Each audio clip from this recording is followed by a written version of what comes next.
Marcello Veneziani, grazie di essere qui in questa nostra chiacchierata, no?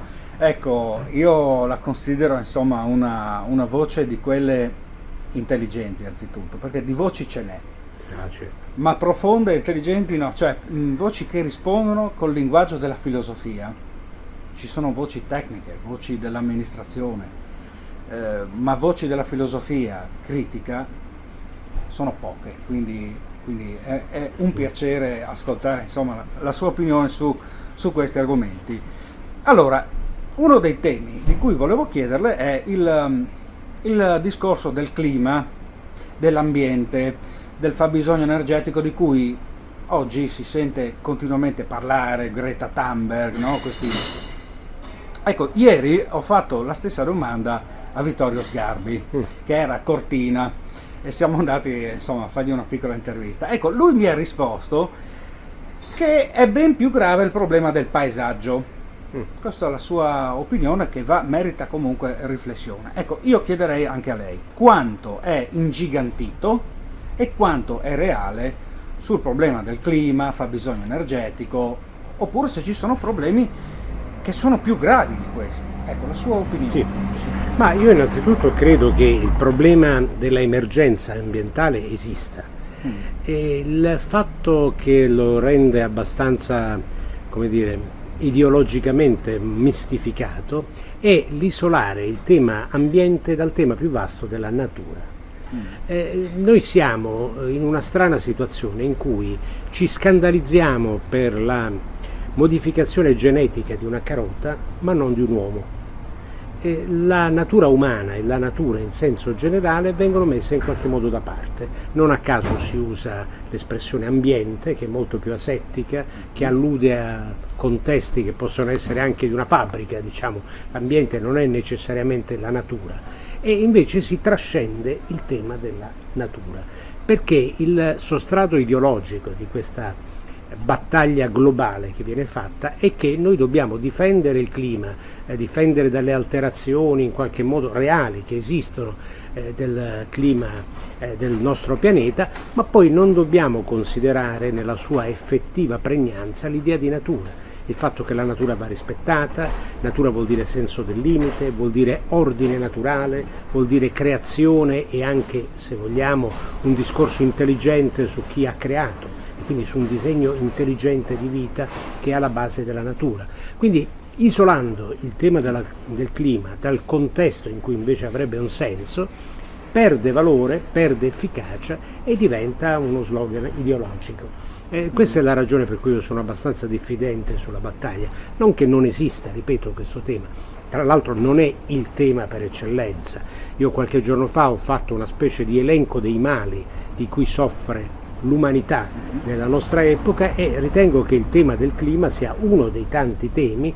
Un tema è il sovraffollamento demografico, un tema è il contrario in Europa e in Italia in modo particolare la denatalità, altro tema ovviamente è quello dello sfruttamento dell'uomo, della strumentalizzazione, dell'abuso nei confronti dei minori, della inosservanza del rispetto nei confronti dei vecchi. Ci sono molti mali, ma alla fine tutto viene ridotto alla plastica. Sembra quasi che il nostro unico problema sia liberarci dalla plastica, che ripeto è un problema reale, ma va inserito in una gerarchia di temi e di emergenze, per cui insomma acquista una fisionomia molto più comprensibile, diciamo, alle reali urgenze del nostro pianeta. Certo, chiarissimo, e soprattutto mi viene in mente che sì, questo approccio più che nel contenuto è nella metodologia di affrontare il problema, quindi quasi nella sezione, no? Dietro alla parola natura, se posso anche aggiungere, c'è anche il corpo, oggi violentato, oggi sostituito, sempre più le macchine, no? Interagiscono e svolgono il lavoro che dovrebbe essere svolto dal corpo. Con la pandemia abbiamo visto un isolamento, no? Una decorporeizzazione quasi patologica, no? Ecco, un'altra domanda che volevo farle è questa: ma fino a dove la macchina potrà infilarsi nel corpo? Allora, parole per alcuni orribili, per altri meravigliose, come transumanesimo, postumanesimo, cioè la macchina potrà veramente sostituire il corpo o integrarsi nella biologia, oppure cioè, bisogna porre dei limiti etici a questa ingerenza della macchina nel corpo e di conseguenza quindi nella natura.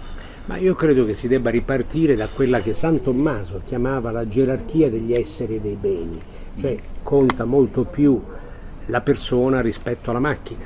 La tecnica può essere uno straordinario mezzo per vivere meglio, ma se il mezzo diventa scopo, se il mezzo diventa prioritario rispetto a tutto ciò che in qualche modo dovrebbe essere invece lo scopo essenziale della tecnica, allora diventa qualcosa di degenerato. Io credo che l'attacco alla natura e al corpo umano abbia oggi due sostanziali pericoli. Uno è il primato assoluto della macchina e quindi della tecnica all'insegna di una disumanizzazione integrale, e questo mi sembra estremamente preoccupante. L'altro aspetto abbastanza inquietante è che in sostanza la volontà personale, se non addirittura il capriccio o comunque il desiderio umano, prevalgono sui limiti della condizione umana, sul fatto che noi siamo nati uomini o donne da genitori in un luogo anziché in un altro, e attraverso questa idea di transumanesimo, attraverso questa idea del cambiamento anche della propria identità sessuale sulla base della propria volontà, siamo a forzare il corpo umano, la natura, i limiti che si addicono appunto alla natura umana. E quindi questo mi sembra estremamente aberrante. Quindi reinvestendo il problema nella sua complessità, io direi che l'uomo si trova sotto attacco da una parte da una sorta di invasamento tecnologico, cioè da una convinzione che la tecnica debba diventare tecnocrazia, cioè debba governare, comandare sull'umano, debba comandare sulla persona e debba quindi dominare sul corpo umano. Dall'altra parte il corpo umano è una specie di plastilina che è al servizio della volontà del singolo, che se decide di essere altro da quello che è stato indicato dalla natura, allora può tranquillamente cambiare natura. Quindi è in questo che vedo il pericolo, l'incrocio tra volontà da una parte e tecnica che diventa scopo e non è più mezzo. Entrambe le cose possono essere ovviamente ricondotte a una dimensione realistica, e in questa chiave è possibile immaginare che le volontà umane siano all'interno però di un rispetto dei limiti della condizione umana, e dall'altra parte che la tecnica sia funzionale alla crescita spirituale, morale e anche corporale dell'uomo, e non che si sostituisca al corpo, all'intelligenza dell'uomo. Io sottoscrivo ovviamente questa necessità di un recupero del trascendentale. È da chiedersi però anzitutto come può avvenire questo recupero, perché appunto è anche vero che rispetto al passato, una volta dalle Indie arrivare in America ci si metteva mesi. Adesso penso che in 24 ore uno può spostarsi in tutto il mondo, e c'è quindi è favorito, no? Questo con la tecnica si favorisce l'idea di fungibilità, di sostituzione di merci e persone, e questo parallelamente logora, sfibra anche questa prospettiva del trascendentale, che se posso dire è molto correlata al senso di comunità, perché il trascendentale è appartenenza, credo io. E il mondo corre sempre più veloce e tende sempre a darci questo messaggio che siamo tutti sostituibili. La domanda è come tentare di recuperare questo senso dell'appartenenza e quindi della differenza della comunità, dei popoli, delle tradizioni, con un mondo che non si ferma più. Cioè questo recupero è più facile che provenga dai politici, dalla classe intellettuale o dal popolo semplice? Da chi deve venire il messaggio opposto al degrado? Ma io, se dovessi dare uno sguardo complessivo a quello che sta avvenendo nel nostro pianeta e in particolare in Occidente, dovrei dire che siamo di fronte a un potere globale è una narrazione omogenea al potere globale che ci racconta esattamente il contrario di quello che la natura ci indica, cioè ci racconta appunto che l'uomo è fungibile, cambiabile, sostituibile, e cambiabile sia nella sua natura specifica, sia nel luogo in cui vive, sia nel rapporto con gli altri uomini, cioè è un atomo che si può tranquillamente spostare dappertutto, che sulla base della sua volontà può cambiare la sua identità e può anche cambiare la sua identità in relazione al luogo, in relazione al popolo, in relazione alla comunità. Questa è la narrazione, diciamo, generale che corrisponde a un potere dominante.